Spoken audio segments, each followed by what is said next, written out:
이번 시간에 학습할 내용을 알아보겠습니다. 이번 시간에는 노인 일자리 사업의 목적이 무엇이며 사업의 법적 근거가 어떻게 되는지 확인해보고 노인 일자리 사업의 유형에는 어떤 것들이 있는지 확인해보겠습니다. 그리고 노년기에서 일이 갖는 의미를 노인 일자리 사업의 궁극적 목적과 연관해 알아보겠습니다. 또한 노인 일자리 사업에 참여하는 사람이 가져야 하는 자세와 자아 존중감을 높이기 위한 방법, 대인관계와 대화법 등에 대해서도 함께 확인해 보겠습니다. 노인 일자리 사업이란 무엇일까요? 노인 일자리 사업은 어르신이 활기차고 건강한 노후 생활을 영위할 수 있도록 다양한 일자리 사회 활동을 지원하여 노인 복지 향상에 기여함을 목적으로 합니다. 노인 일자리 사업의 법적 근거는 다음 조항에서 찾아볼 수 있습니다. 노인복지법 제23조에 노인 사회참여 지원 관련 사항, 동법 제23조 2에 노인 일자리 전담기관의 설치, 운영 등에 관한 사항, 그리고 동법 제24조에는 지역봉사지도원 위촉 및 업무에 관한 사항이 명시되어 있습니다.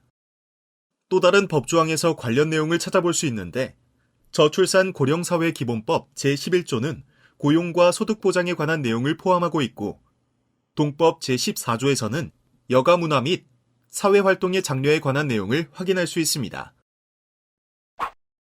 그렇다면 노인 일자리 사업에는 어떤 유형들이 있을까요? 크게 공공형 일자리와 사회서비스형, 그리고 민간형 일자리로 구분할 수 있습니다. 공공형 일자리에는 공익활동, 재능나눔 활동이 있습니다. 먼저 공공형 일자리 중에서 공익활동은 어떤 활동을 말하는 것일까요? 공익활동은 노인이 자기만족과 성취감 향상 및 지역사회 공익 증진을 위해 참여하는 봉사활동을 의미합니다. 공익활동에 참여할 수 있는 대상자는 만 65세 이상인 기초연금 수급자이면 참여할 수 있으며 지자체 경상보조 사업으로 지역 내 노인복지관, 시니어클럽, 대한노인회 등 노인 일자리 수행기관에서 사업을 수행하고 있습니다. 여기서 노노케어, 취약계층 지원, 공공시설 봉사, 경륜 전수 활동 등의 활동을 하게 됩니다. 여기서 노노케어는 독거 노인, 조손 가정 노인, 거동 불편 노인, 경증치매 노인 등 취약 노인 가정을 방문하여 일상생활을 안정적으로 유지할 수 있도록 안부를 확인하고 말벗이 되어주거나 생활안전점검을 해주는 등 필요한 서비스를 제공하는 활동을 말합니다. 그리고 취약계층 지원은 장애인, 다문화 가정, 한부모 가족 아동 등의 취약계층을 대상으로 상담 교육을 하거나 정서적 지원 등의 필요한 서비스를 제공하는 활동입니다. 다음은 공공형 일자리 중에서 재능나눔 활동에 대해 알아보겠습니다. 재능나눔 활동은 재능을 보유한 노인이 자기만족과 성취감 향상, 지역사회 공익 증진을 위해 자발적으로 참여하는 봉사 성격의 활동을 말합니다. 참여 대상은 만 60세 이상이면 누구나 참여 가능하며 추진 방식은 민간 경상보조 사업으로 노인지원재단, 한국노인복지관협회 등이 사업을 수행하는 방식으로 진행됩니다. 재능나눔 활동에 참여하게 되면 노인 안전 예방이나 상담 안내, 학습 지도, 문화예술 등의 활동을 하게 됩니다. 여기서 노인 안전 예방은 노인 이용시설이나 공공시설 등에서 안전관리 활동을 하는 것을 말합니다. 그리고 상담 안내는 노인분들을 상담하거나 노인이 학대받지 않도록 예방하는 등 노인의 인권을 지키기 위한 활동을 하거나 박물관, 내외국인 대중교통 안내, 복지 서비스 등을 안내하는 활동입니다. 학습 지도는 말 그대로 교육 및 학습을 지도하는 활동이고 문화예술 활동은 음악회, 공연, 인형극, 동화구연 등 문화예술 활동에 참여하는 것입니다. 이외에도 기타 다양한 방법으로 재능나눔 활동을 할 수 있습니다. 다음은 사회서비스형을 알아보겠습니다. 사회서비스형은 노인의 경력과 활동 역량을 활용해서 지역사회에 돌봄이 필요한 곳이나 안전관리가 필요한 곳 등 사회적 도움이 필요한 영역에 서비스를 제공하는 일자리 유형입니다. 사회서비스형 일자리에 참여할 수 있는 연령은 만 65세 이상입니다. 시니어클럽, 노인복지관, 대한노인회 취업지원센터 등의 일자리 수행기관에서 사회서비스형 사업을 수행하며 아동 청소년 서비스를 지원하거나 가정서비스 지원, 장애인 서비스 지원, 노인 서비스 지원, 상담 및 컨설팅 지원 등의 활동을 합니다. 사회 서비스형 일자리 중에서 아동 청소년 서비스 지원은 보육교사를 보조하거나 돌봄 서비스를 이용하는 아동의 등교나 하교 또는 귀가를 지원하는 활동과 급식 지원 활동 등을 말합니다. 그리고 가정 서비스 지원은 한부모 가족의 아동을 보호하고 교육을 지원하는 활동이나 세터민 등에게 정서적으로 지원을 해서 정착을 할 수 있도록 도와주는 활동입니다. 장애인 서비스 지원은 장애인 보호시설 등에 속해 있는 대상자를 보조하거나 지원하는 것과 장애인 아동을 보조하거나 활동을 도와주는 것입니다. 노인 서비스 지원은 시설을 이용하는 노인에게 서비스 지원 또는 환경정비 지원을 합니다. 또한 노인 일자리에서 발생할 수 있는 안전사고를 예방할 수 있도록 돕는 활동이나 안전교육, 노인 맞춤 돌봄 서비스의 업무 보조나 치매노인 대상 시니어 인지활동 지원 등이 여기에 속합니다. 마지막으로 상담 및 컨설팅 지원은 시니어의 취업 관련하여 상담하거나 동행 면접, 정보 제공 및 기업 일자리 발굴 등의 취업 관련 지원을 합니다. 또한 시니어가 소비 피해를 입은 내용에 대해 상담하거나 컨설팅 및 예방 지원 등의 활동을 합니다.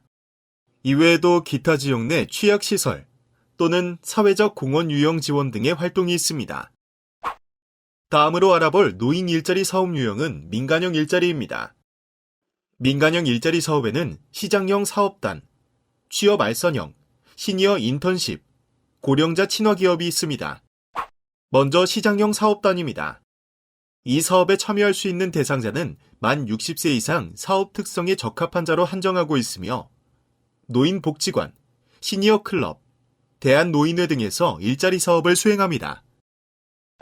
활동 내용은 공동작업장 운영, 식품 제조 및 판매, 공산품 제작 및 판매, 매장 운영, 지역 영농, 기타 제조 및 판매, 아파트 택배, 지하철 택배, 세차 및 세탁, 카페 등의 서비스를 제공하고 있습니다. 다음은 취업 알선형 일자리입니다. 취업 알선형 일자리는 수요처의 요구에 의해서 일정 교육을 수료하거나 관련된 업무 능력이 있는 자를 해당 수요처로 연계하여 근무 기간에 대한 일정 임금을 지급받을 수 있도록 하는 일자리 사업입니다. 참여 대상은 만 60세 이상인 자로 시니어 클럽, 노인 일자리 창출 지원 센터, 노인복지관 등의 일자리 기관에서 사업을 수행합니다. 취업 알선형은 수요처에서 요구하는 업무에 종사하여 인건비는 수요처에서 지급합니다. 다음 민간형 일자리 사업은 시니어 인턴십입니다. 시니어 인턴십은 만 60세 이상의 고용 촉진을 위해 기업의 인건비를 지원하여 계속 고용을 유도하는 사업을 말합니다.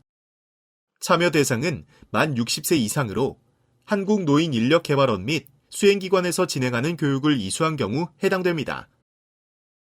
참여 기업에 연계하여 기업에서 요구하는 업무에 종사하며 인건비는 참여 기업에서 지급됩니다. 민간형 일자리 중 마지막 내용은 고령자 친화 기업입니다.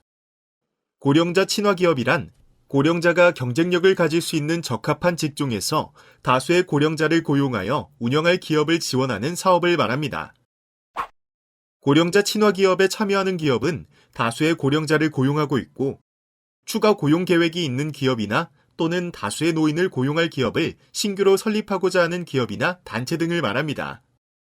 참여 대상은 만 60세 이상인 노인 중에서 사업 특성에 적합한 사람을 대상으로 합니다. 이러한 참여 기업과 연계해서 기업에서 요구하는 업무에 종사하게 되고 인건비는 참여 기업에서 지급합니다. 이번에는 일이 노년기에 어떤 의미를 갖는지 그리고 노인 일자리 사업의 목적이 무엇인지에 대해 확인해 보겠습니다. 일의 1차적 기능은 경제적 측면에서 유익을 얻는 것, 즉 생활비나 용돈 등 소득원 확보에 있습니다. 한 단계 더 나아가서 2차적인 기능을 생각해 보면 첫 번째, 신체적인 측면에서 건강해지게 도움을 주고 둘째로 사회적인 측면에서는 사회적 관계망을 유지하고 확대하는 데 도움을 줍니다. 그리고 심리적 측면에서 보면 자기 유용감과 자아 정체감, 자아 존중감을 향상할 수 있도록 합니다. 그리고 국가적 차원에서 노년기의 일이 어떤 기능을 하는지 보면 첫 번째로 생산성 제고입니다. 특히 저출산 및 고령 시대의 노인의 노동력은 국가적 차원에서 귀한 인력 자원이 될 수 있습니다. 둘째로는 사회보장 비용의 절감 효과를 기대할 수 있습니다. 이를 통해 노인의 건강한 활동을 통해 소득 보장 및 의료비 절감 등의 사회적 비용을 절감할 수 있습니다. 그리고 셋째로는 사회 통합에 기여한다고 볼 수 있습니다. 즉, 지역사회 안에서 일자리를 통해 기여함으로써 사회 통합에 기여할 수 있습니다. 이러한 일의 기능을 생각해보면 노인 일자리 사업이 어떤 도움이 될 수 있는지 그 목적을 생각해보면 노인의 건강을 증진하고 사회 참여를 확대하며 보충적으로 소득을 지원하는 목적을 갖고 있습니다. 따라서 노인 일자리 사업은 노동의 개념보다는 사회 참여의 성격이 더 강한 것을 알 수 있습니다. 노인 일자리 사업 참여자의 자세는 첫째, 노인 일자리 사업 참여자는 전국 어르신들의 대표성을 가진다고 생각하시고 참여하시는 것이 중요합니다. 둘째, 노인 일자리 수행기관 동반자로서의 책무를 가질 것을 부탁드리겠습니다. 즉, 주인의식을 가지고 맡은 역할을 다해주시기 바랍니다.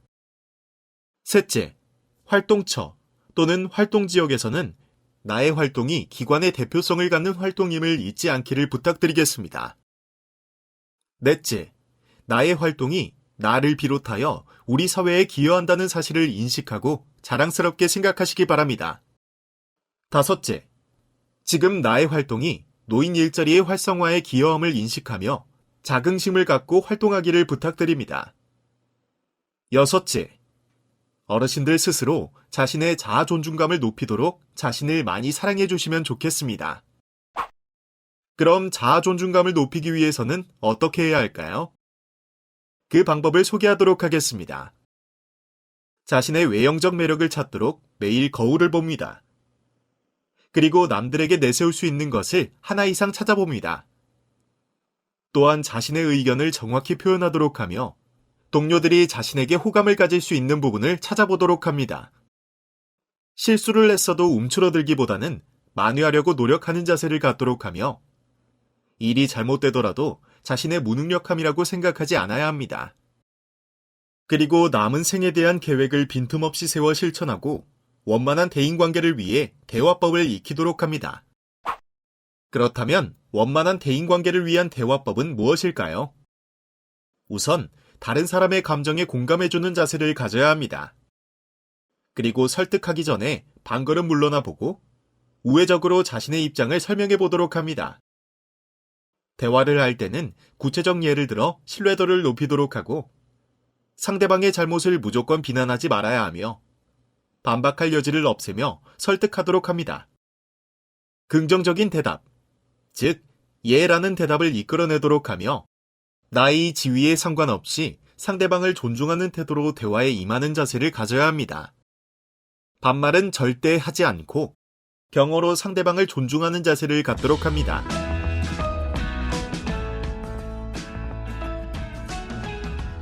이번 시간에는 노인 일자리 및 사회활동 지원 사업에 대해 살펴보았습니다. 연령보다 능력이 인정받는 사회가 되는데 어르신들이 앞장서 주시길 부탁드리며 오늘의 강의를 마무리하도록 하겠습니다.